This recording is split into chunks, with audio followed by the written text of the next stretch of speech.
بسم اللہ الرحمن الرحیم۔ السلام علیکم۔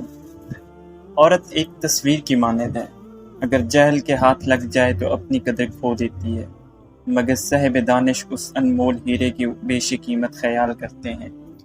اگر آپ کسی سے محبت رکھتے ہیں تو پھر اسے اتنا پاکیزہ رکھیں کہ اللہ بھی دیکھ کر کن فیکون کہہ دے۔ ہم رو بھی دیتے ہیں، ہم ٹوٹ بھی جاتے ہیں، پر اللہ ہمیشہ ہمیں جوڑ دیتا ہے۔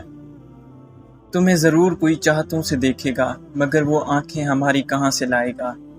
اگر تو چاہتا ہے کہ اللہ تجھے بخش دے تو لوگوں کے ساتھ نیکی کر، اور بے شک میرا اللہ انہیں دوست نہیں رکھتا جو متکبر، بڑائی جتانے والا اور بخل رکھتے ہوں۔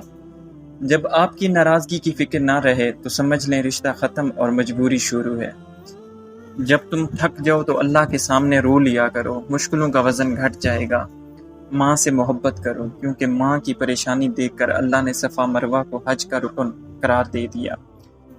توبہ انسان کا ہتھیار ہے، جب سارے راستے بند ہو جائیں تو ایک رستہ بچتا ہے اور وہ ہے توبہ کا۔ سجدے کی خوبی یہ ہے کہ ہم فرش پر سرگوشی کرتے ہیں اور وہ عرش پر سنی جاتی ہے۔ کیسے کوئی ایک شخص آپ کی پوری زندگی بدل دیتا ہے۔ دنیا کی محبت میں تجھ کو بھلا بیٹھی ہوں، اے اللہ جوڑ دے مجھ کو، میں خود کو توڑ بیٹھی ہوں۔ جس وقت میں بھی اللہ کو پکاروں گا تو لگتا ہے اللہ میرے ساتھ ہے۔ اے میرے مالک، میرے خالق، میرے حاجت روا، جب نہیں ہو ساتھ کوئی بس تیرا ہے آسرا۔ قرآن پڑھتے ہوئے لگتا ہے جیسے وہ دلاسا دے رہا ہو، میں ہوں نا تمہارے ساتھ۔ ماں باپ کے پاس بیٹھنے کے دو فائدے ہیں، آپ کبھی بڑے نہیں ہوتے اور ماں باپ کبھی بوڑھے نہیں ہوتے۔